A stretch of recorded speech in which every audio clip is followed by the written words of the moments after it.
چادروں کا نام سن کر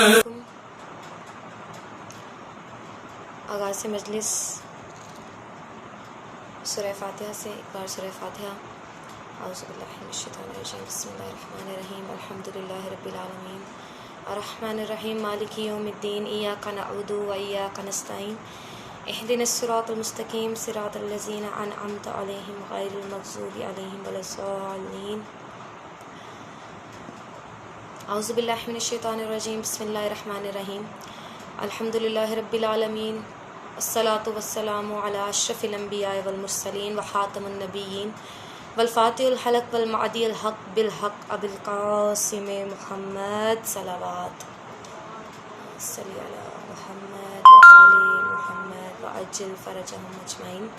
تمام حمد، تمام تعریفیں، تمام مدحت و منقبت وقف ہے اس خالق حقیقی کے لیے جو سنگلاخ چٹانوں کو آبشاروں اور بے رنگ دنیا کو رنگینی اور کائنات کی بے نوری کو 14 ستاروں کے نور سے روشن کرتا ہے۔ تمام تعریفیں اس خدا کے لیے کہ جس نے وحشی کو انسان، انسان کو مسلمان اور مسلمان کو سلیمان بنایا۔ تمام تر تعریفیں خدا کے ان محبوب ہستیوں کے لیے اور لاکھوں کروڑوں درود و سلام خدا کی ان ہستیوں پر کہ جنہوں نے کنکر کو نوازا تو در بنایا، آسی کو نوازا تو حر بنایا۔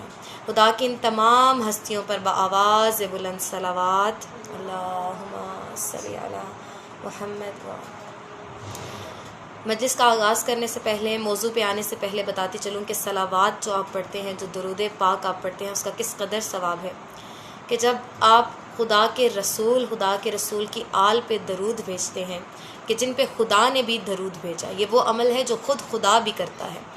جب آپ ان پہ درود بھیجتے ہیں تو فرشتے کہتے ہیں کہ ایک مرتبہ صلوات پڑھنے کا اتنا ثواب ہے کہ جب مومن دوسری مرتبہ صلوات پڑھتا ہے تو ہم کہتے ہیں کہ ابھی تو اے بندہ خدا پچھلی صلوات کا ثواب ہی ہم نہ لکھ سکے کہ تو نے اگلی مرتبہ پھر سے صلوات پڑھ دی، اس لیے ایک مرتبہ پھر سے صلوات، اللہم صلی علی محمد۔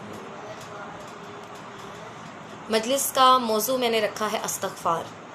استغفار، ہمیں لگتا ہے کہ ہم نے کوئی گناہ کیا، گناہوں کی بخشش کے لیے فقط ہم نے پڑھنا ہے استغفار، حالانکہ ایسا بالکل نہیں ہے۔ استغفار اگر آپ قرآن کھول کے پڑھیں، میں ہمیشہ کہتی ہوں کہ قرآن کو جتنا زیادہ ہو سکتا ہے قرآن کی تلاوت کریں، قرآن کو کھول کے پڑھیں، قرآن کو سمجھیں۔ قرآن کو پڑھنے کا مقصد یہ نہیں کہ قرآن کو رٹا لگایا جائے یا قرآن کو ایسے پڑھا جائے کہ ہم نے 30 سپارے، آج ہم نے 5 ختم کر دیا، آج 10 ختم کر دیا، آج ہم نے 30 ختم کر دیے۔ قرآن کو پڑھنے کا مطلب ہے اس کے ایک ایک لفظ کو سمجھنا۔ اب قرآن میں خدا کیا فرما رہا ہے؟ قال تبارک و تعالیٰ فی قرآن المجید والفرقان الحمید وقول الحق۔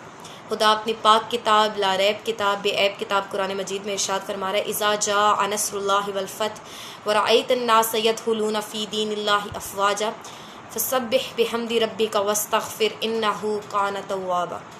خدا کیا ارشاد فرما رہا ہے اس سورہ کے اندر؟ خدا یہ بتا رہا ہے اپنے محبوب کو کہ اے میرے محبوب نبی، کہ جب خدا کی مدد آ پہنچے اور فتح مبین مل جائے تو آپ دیکھیں گے کہ جوک در جوک لوگ آپ کے دین میں شامل ہو رہے ہیں، تو پھر آپ خدا کی تسبیح کرنا، استغفار کرنا، بے شک خدا معاف کرنے والا ہے، توبہ قبول کرنے والا ہے۔ اب یہاں پہ موضوع اس جانب لانے کا مقصد یہ ہے، استغفار جیسے کہ میرا موضوع ہے، اور اس جانب، اس صورت کی جانب لانے کا مقصد یہ ہے کہ جیسے کہ میں نے بیان کیا کہ استغفار فقط گناہوں کی بخشش کے لیے نہیں ہے۔ یہاں پہ خدا نے کیا کہا؟ پہلے نعمات کا ذکر کیا۔ نعمتیں کون سی ہیں؟ اب نعمتیں ہیں کہ خدا کہہ رہا ہے کہ جب جوک در جوک لوگ آپ کے دین میں شامل ہو جائیں گے، اب جوک در جوک لوگ آپ کے دین میں شامل ہو رہے ہیں تو پھر خدا نے کہا تو آپ کو فتح مبین ملے گی، تو آپ اب استغفار کریں، اب استغفار کریں اور خدا کی تسبیح کریں۔ اب خدا نے کب کہا استغفار کرنے کا؟ جب آپ کو نعمت مل رہی ہے۔ جتنی بڑی استغفار اتنی بڑی نعمت، جتنی زیادہ استغفار کریں گے اتنی زیادہ نعمتیں ملیں گی۔ اب آگے آ جائیں ذرا، ابھی بھی اگر آپ کو استغفار کا مطلب سمجھ نہ آیا تو آئیں پوچھتے ہیں علی ابن ابی طالب سے کہ استغفار کا مطلب کیا ہے۔ ایک مرتبہ کوفے کے ممبر پہ مولا علی علیہ السلام موجود ہیں، ایک شخص آیا، اس نے آ کے کہا یا علی بڑا مفلس ہوں، کیا کروں، غریبی ہے، کیا کروں؟ تو مولا علی علیہ السلام نے کہا کہ اے شخص استغفار کر۔ اتنے میں ایک اور شخص آیا، اس نے آ کے کہا کہ یا علی بہت گنہگار ہوں، کیا کروں؟ کہا استغفار کرو۔ اب وہ وہیں پہ موجود تھا کہ ایک اور شخص آیا، اس نے آ کے کہا یا علی اولاد نہیں ہے، کیا کروں؟ کہا استغفار کرو۔ ایک اور شخص آیا، اس نے آ کے کہا یا علی باغ بنایا تھا میں نے جو اجڑ گیا، کیا کروں؟ کہا استغفار کرو۔ اب وہیں پہ سارے اشخاص موجود ہیں، اصحاب بھی پریشان ہیں کہ کیا ماجرا ہے، کہ کیا نعوذ باللہ علی باقی قرآن بھول گئے ہیں کہ ہر کسی کو کہہ رہے ہیں استغفار کرو۔ ابھی وہ وہیں پہ موجود ہیں، ایک شخص آیا، اس نے کہا اولاد نہیں ہے، کیا کروں؟ مولا نے کہا استغفار کرو۔ ابھی وہ وہیں کھڑا ہے کہ ایک اور شخص آیا، اس نے کہا یا علی نہر کھود کے اپنے گھر تک لے کے آیا لیکن وہ خشک ہو گئی، کیا کروں؟ کہا استغفار کرو۔ اب جب مولا سب کو کہتے جا رہے ہیں استغفار کرو استغفار کرو، ایک صحابی اٹھا، اس نے ایک شخص نے اٹھ کے کہا کہ یا علی جو آ رہا ہے کہ اولاد نہیں آپ کہتے ہیں استغفار کرو، باغ نہیں استغفار کرو، نہر نہیں استغفار کرو، مال نہیں استغفار کرو، گناہ گار ہوں بخشش چاہیے استغفار کرو، یہ ماجرا کیا ہے؟ کیا نعوذ باللہ قرآن آپ کو باقی یاد نہیں کہ ہر کسی کو استغفار کہہ رہے ہیں؟ مولا مسکرائے، مولا علی کی کیا ہی بات ہے، مسکرا کے جواب دیا کیا تم نے قرآن نہیں پڑھا؟ کہا بالکل پڑھا ہے قرآن۔ تو مولا نے کہا سورہ نوح پڑھی ہے؟ کہا بالکل پڑھی ہے۔ تو مولا نے کہا استغفر ربکم انہ کان غفارا، خدا اپنی پاک کتاب لا ریب کتاب میں، بے عیب کتاب میں ارشاد فرمایا استغفر ربکم انہ کان غفارا سورہ نوح کے اندر کہ استغفار کرو بے شک میں معاف کرنے والا ہوں، ویجعلکم الانہارا استغفار کرو کہ میں نہریں دیتا ہوں، ویجعلکم الجنت استغفار کرو میں جنت دیتا ہوں، وبنینا میں بیٹے دیتا ہوں، باموالکا کہ میں مال دیتا ہوں۔ اب خدا کہہ رہا ہے استغفار کرو میں مال دوں گا، استغفار کرو میں گناہوں کی بخشش کروں گا، استغفار کرو میں بیٹے دوں گا، استغفار کرو میں نہریں دوں گا، استغفار کرو میں جنت دوں گا، باغ دوں گا، تو تم پھر استغفار کیوں نہیں کرتے؟ اب یہ سننا تھا کہ اصحاب نے کہا یا علی بے شک ہم نے قرآن پڑھا تھا، لیکن آج ناطق قرآن نے بتایا کہ صامت قرآن کیا ہوتا ہے۔ بے شک ہم نے قرآن پڑھا تھا لیکن ہمیں آج پتہ چلا کہ سورہ نوح کے اندر آخر خدا نے فرمایا کیا تھا۔ اب فقط اتنا ہی نہیں، استغفار سے ہی میں آپ کو لے کے چلتی ہوں آگے، کہ میں نے ابھی کہا جتنی بڑی استغفار اتنی بڑی نعمت، کہ جتنی بڑی آپ استغفار کریں گے اتنی ہی زیادہ آپ کو نعمتیں ملیں گی۔ تو ذرا آ جائیں سورہ انفال کی جانب۔ سورہ انفال کے اندر خدا نے کیا فرمایا ہے؟ وما کان اللہ لیعذبہم وانت فیہم وما کان معذبہم وہم استغفرون۔ اب خدا کیا فرما رہا ہے؟ خدا نے اس صورت میں سورہ انفال کے اندر میں فرمایا ہے کہ اے محمد، اپنے محمد مصطفیٰ سے مخاطب ہو کے، اپنے محبوب نبی سے رحمت للعالمین سے مخاطب ہو کے کہا کہ اے محمد جب تک آپ اپنی امت کے اندر موجود ہیں میں ان پہ عذاب نازل نہیں کروں گا، اور جب آپ ان میں سے چلے جائیں تو یہ استغفار کرتے رہیں، میں ان پہ عذاب نازل نہیں کروں گا۔ اب سوال یہ ہے کہ محمد مصطفیٰ جب تک موجود تھے تب تک تو عذاب نہ ہوا ان کی رحمت کی وجہ سے۔ اب خدا نے کہا کہ اگر آپ استغفار کرتے رہیں تو میں عذاب نازل نہیں کروں گا، تو کیا آپ کی استغفار میں اتنی طاقت ہے کہ جس کی وجہ سے عذاب رکا ہوا ہے؟ کیونکہ قوم لوط، قوم سمود، قوم نوح والے تمام گناہ ہمارے اندر موجود ہیں، ہماری قوم کے اندر موجود ہیں، یا میری استغفار میں اتنی طاقت ہے کہ جس کی وجہ سے عذاب رکا ہوا ہے؟ نہیں، پتہ یہ چلا کہ ہے کوئی محمد جیسا محمد زندہ کہ جس کی استغفار میں اتنی طاقت ہے کہ جس کی وجہ سے خدا ہم پہ عذاب نازل نہیں کر رہا، جس کی وجہ سے یہ دنیا باقی ہے۔ کون ہے وہ محمد؟ وہ محمد حسین کے 12ویں ہیں مہدی، کہ جن کی استغفار میں اتنی طاقت ہے کہ اس دنیا پہ عذاب نازل نہیں ہو رہا۔ کون ہے وہ وہی ہیں کہ جن کے پیچھے عیسیٰ نماز پڑھ کے بتائیں گے کہ حسین کے 12ویں کی یہ طاقت ہے، اور اگر حسین خود ہوتے اور اگر حسین کے بابا علی ہوتے تو کیا ہی شان ہوتی، کیا ہی بات ہوتی۔ اب جن کے 12ویں کی یہ اہمیت ہے، یہ فضیلت ہے، تو میں ہمیشہ کہتی ہوں کہ اگر مجلس پڑھیں اور مولا علی کی شان علی کا ذکر نہ کریں تو وہ مجلس سے کیا مجلس ہے جس میں شان علی بیان نہ ہو۔ تو 12ویں کی اہمیت بتاتے بتاتے ذرا بتاتی چلوں کہ مولا کیا ہیں، مولا علی علیہ السلام کیا ہیں۔ جب استغفار کر رہے ہیں آپ نعمات حاصل کرنے کے لیے، نعمتوں کے لیے، تو یہ بھی بتاتی چلوں کہ کیسے آپ اپنی مشکلوں میں مولا علی کو یاد کیا کریں۔ اور یہ میں آپ کو رسول اللہ کے ذریعے سے بتاؤں گی کہ مولا علی کی ہستی کیا ہستی ہے۔ سب نے یہ واقعہ سنا ہوگا بے شک۔ ایک بار رسول خدا منبر پہ موجود ہیں، ارد گرد تمام اصحاب موجود ہیں، تو ایک شخص نے کہا یا رسول اللہ بڑا پریشان ہوں، کیا کروں؟ تو رسول خدا نے فرمایا کہ میں آپ کے لیے دعا کرتا ہوں۔ اس شخص نے کہا بالکل رسول خدا میرے لیے دعا کیجئے کہ میری مشکل حل ہو جائے۔ رسول خدا نے ہاتھ بلند کر کے کہا یا ربی ارحم فلاں بحق علی ابن ابی طالب، کہ اے رب فلاں شخص پہ رحم کر علی ابن ابی طالب کے وسیلے سے۔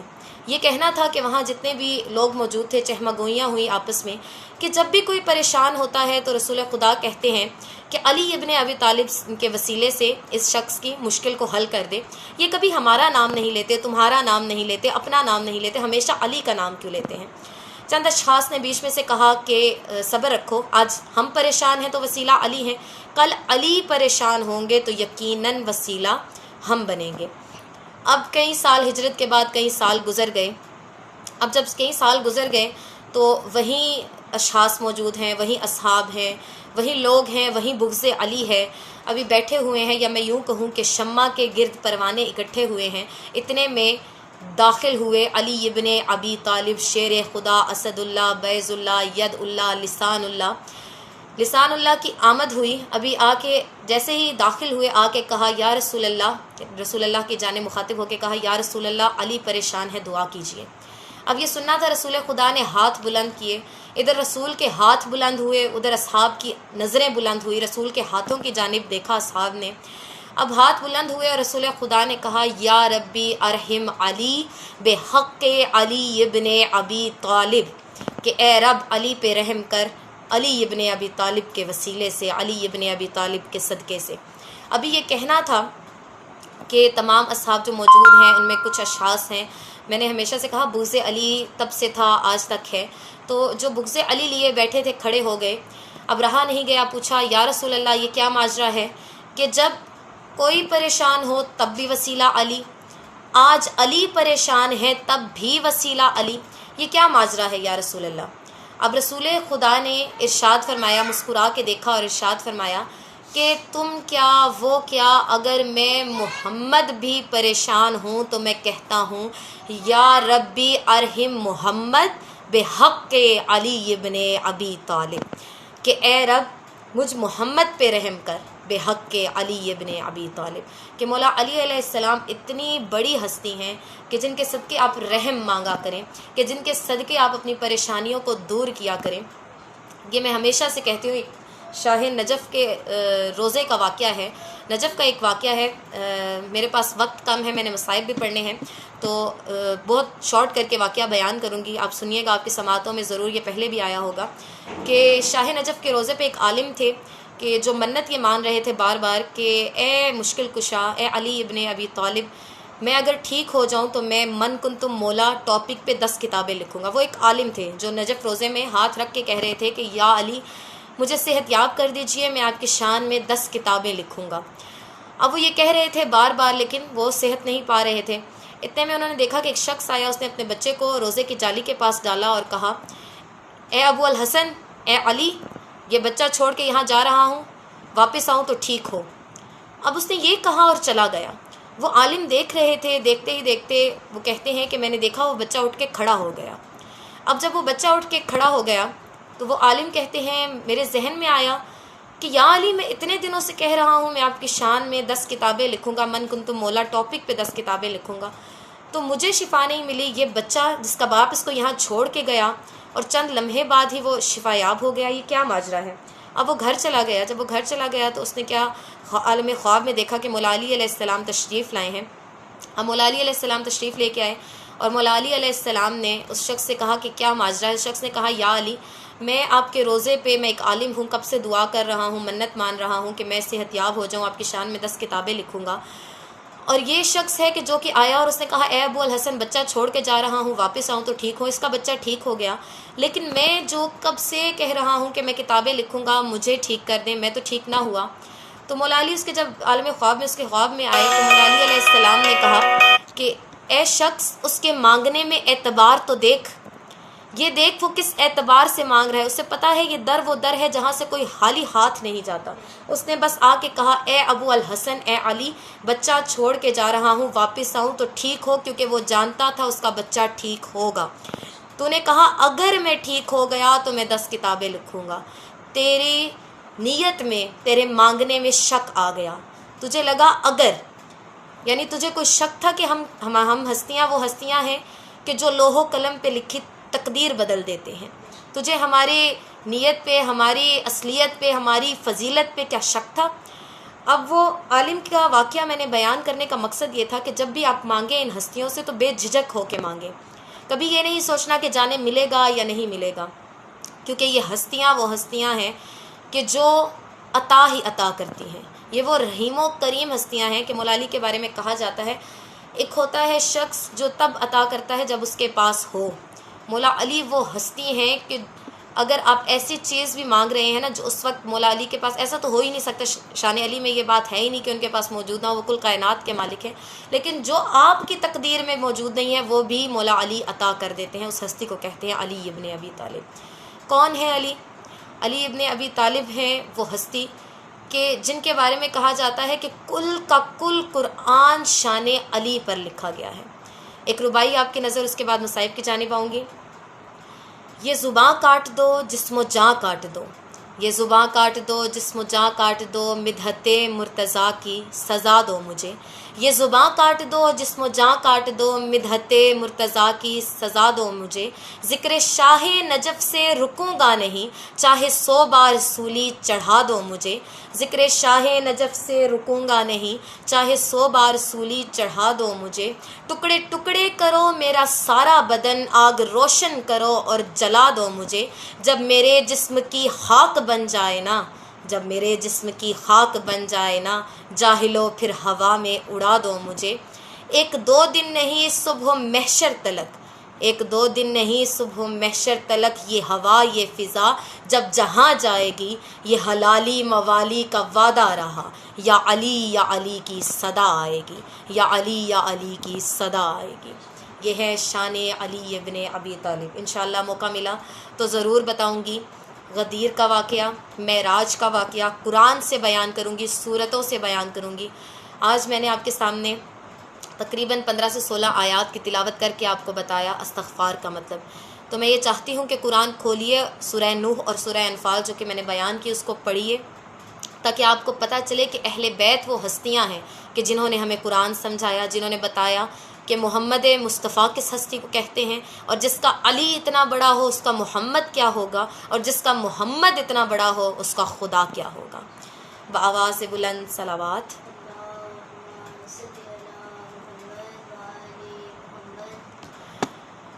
جتنا امیر ہے علی اتنے غریب ہیں حسین۔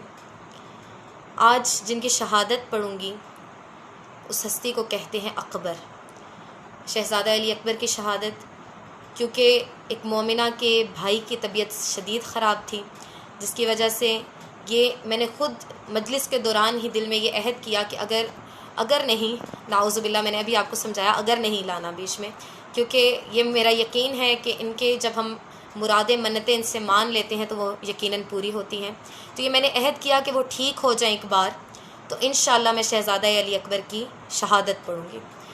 شہزادہ علی اکبر کی شہادت پڑھنا اتنا آسان نہیں، کیونکہ سب جانتے ہیں بڑی منتوں سے امام حسین نے شہزادہ علی اکبر کو مانگا تھا۔ شہزادہ علی اکبر جب پیدا ہوئے تھے تو بی بی زینب آئی تھی اور امام حسین سے کہا تھا کہ میں کچھ مانگنے آئی ہوں، تو امام حسین نے پوچھا کیا، تو بی بی زینب نے کہا امام حسین کو کہ مجھے اپنا اکبر دے دے، تو امام نے جب وہ شہزادہ علی اکبر کو دیا تھا نا، تو راوی کہتے ہیں امام نے بی بی زینب سے کہا تھا بہت لمبے عرصے کے لیے دے رہا ہوں اکبر، بہت تھوڑے ٹائم کے لیے میں اکبر واپس لوں گا۔ جب شہزادہ علی اکبر کی شہادت پڑھی جائے تو اپنے جوانوں کو ذہنوں میں رکھا کریں، اپنے بھائیوں کو ذہنوں میں رکھا کریں، اپنے بیٹوں کو ذہنوں میں رکھا کریں، اور ایک دفعہ ذہن میں رکھ کے سوچا کریں کہ کسی کا جوان گھر اگر دیر سے آئے نا تو ماں سو نہیں سکتی۔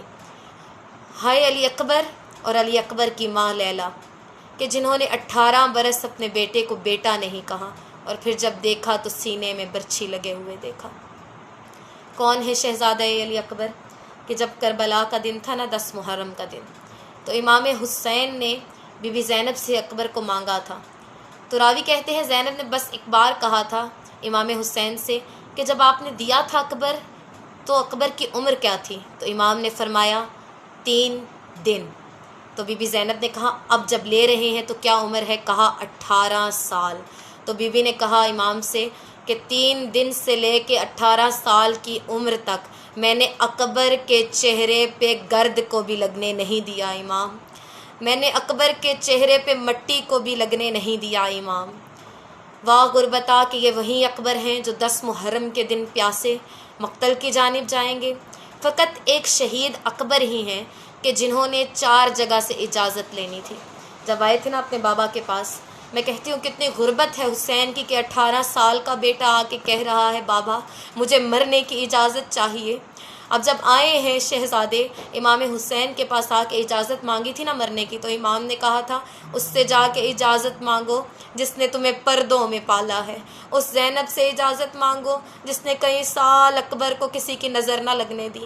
اب شہزادہ علی اکبر گئے ہیں بی بی زینب کی جانب، بی بی زینب سے جا کے کہا اماں اجازت چاہتا ہوں۔ بی بی زینب نے ایک بار دیکھا ہوگا جوان بیٹے کو، ایک بار دیکھا پھر کہا آج حسین نے مانگ لیا ہے اکبر۔ راوی کہتا ہے بی بی نے فرمایا اکبر میں نے آپ کو حسین کا صدقہ دیا، میرے بھائی کا صدقہ دیا، جاؤ اپنی ماں سے اجازت مانگ لو۔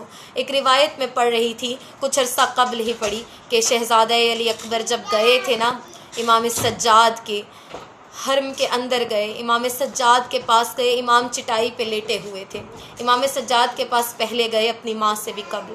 امام سجاد سے شہزادہ علی اکبر نے پوچھا بھائی جانے کی اجازت چاہتا ہوں، کیا میں جا سکتا ہوں؟ اب شہزادہ علی اکبر نے جب یہ سوال کیا تو میں کہتی ہوں امام نے سوچا ہوگا، امام نے یہ سوچا ہوگا اکبر اصغر کاش مجھے برچھی لگ جاتی، کاش مجھے تیر لگ جاتے، کاش میرے ٹکڑے ہو جاتے، مگر مجھے یہ بازار شام نہ دیکھنا پڑتا، مجھے پھپھیوں کے ساتھ نہ جانا پڑتا، مجھے سر ننگے میری ماں کو لے جانا نہ پڑتا۔ اب جب اکبر نے جانے کی اجازت مانگی، امام سجاد نے جانے کی اجازت دے دی۔ اب آئے ہیں نا اکبر لیلا کے حرم میں، جب لیلا کے کمرے میں آئے ہیں، خیمے میں آئے ہیں، اب دیکھا ماں موجود نہیں ہے، واپس باہر نکل آئے۔ جب باہر نکلے ہیں اکبر تو اب مولا عباس نے دیکھا اکبر کہاں جا رہے ہیں، کہا میرے خیمے میں ماں موجود نہیں ہے، میں اندر گیا ماں موجود نہیں ہے۔ اب عباس نے کہا واپس جائیے، کسی کونے میں کھڑی ہوگی لیلا۔ جانتے ہیں جب اکبر واپس گئے نا، راوی روایت کرتا ہے کہ دیکھا لیلا ایک کونے میں کھڑی ہوئی ہیں، اکبر کی جانب دیکھ کے رو کے کہہ رہی ہیں اکبر زینب سے پوچھئے ایک بار آپ کو بیٹا کہہ دوں۔ اکبر نے رو کے کہا، اتنے میں زینب اندر آئی، زینب داخل ہوئی، کہا لیلا بیٹا کہہ لو۔ اب لیلا نے اکبر کو سینے سے لگایا۔ اب روایت کہتی ہے اکبر نے جب پوچھا تھا نا ماں سے کہ اماں کیا میں چلا جاؤں جنگ کرنے کے لیے، تو لیلا نے منع نہیں کیا لیکن بڑے عجیب انداز میں کہا تھا اکبر ماؤں کا بیٹوں کے بغیر گزارا نہیں ہوتا۔ تو اکبر نے کہا ماں کیا فاطمہ تو زہرا بڑی ہیں یا آپ؟ کہا بے شک بی بی فاطمہ تو زہرا بڑی ہیں۔ تو اکبر نے کہا اگر قیامت کے دن فاطمہ تو زہرا نے پوچھ لیا میرا حسین پیاسا مرتا رہا، تو نے اپنا اکبر جھولی میں چھپائے رکھا، تو آپ کیا کہیں گی؟ اب ماں نے رو کے کہا اکبر تیرے جیسے 100 اکبر میرے حسین پہ قربان ہوں، جا مقتل کی طرف جا۔ اب جب اکبر نکلے تھے نا، سب جانتے ہیں اذان علی اکبر کیوں ہوتی ہے، جب 10 محرم کا دن تھا نا، سب جانتے ہیں صبح کے وقت امام حسین نے فجر کے وقت فرمایا تھا اکبر آج میری بہن کا دل ہے، اذان علی اکبر اکبر دے دے، اذان علی اکبر ہو جائے۔ اب اکبر نے امام حسین کی جانب دیکھ کے کہا تھا بابا آپ کو اپنی بہنوں کا بڑا خیال ہے، میری بھی ایک بہن ہے جو مدینے میں بیٹھی ہوئی ہے، واہ غربتا۔ حسین نے اکبر کی جانب دیکھ کے کہا تھا اکبر میں وقت کا امام ہوں، یہاں اذان دو گے صغرا کو مدینے میں آواز جائے گی۔ اکبر نے کہا اللہ اکبر۔ وہاں صغرا دروازے کے قریب آئی، بی بی فضا سے کہا اماں فضا، بی بی سلمہ سے کہا اماں سلمہ ذرا جانا دیکھنا میرے اکبر کی بارات تو نہیں آئی، ہائے میرے اکبر کی بارات تو نہیں آئی۔ میں کہتی ہوں بی بی اکبر کی بارات نہیں آئی، اکبر چلے ہیں مقتل کی جانب مرنے کے لیے۔ اب جب چلنے لگے تھے نا اکبر، اب اکبر کی تیاری ہونے لگی۔ اب جب چلنے لگے اکبر، امام حسین نے کہا اکبر جب 7 برس کے تھے پہلی دفعہ زینب نے آپ کو امامہ باندھا، اکبر جب بڑے ہوئے کبھی ماں نے کبھی بہنوں نے باندھا، آج مجھ باپ کی خواہش ہے اپنے بیٹے کے سر پہ امامہ میں خود باندھوں۔ اکبر نے زانوں پہ آ گئے، امام حسین سے کہا بابا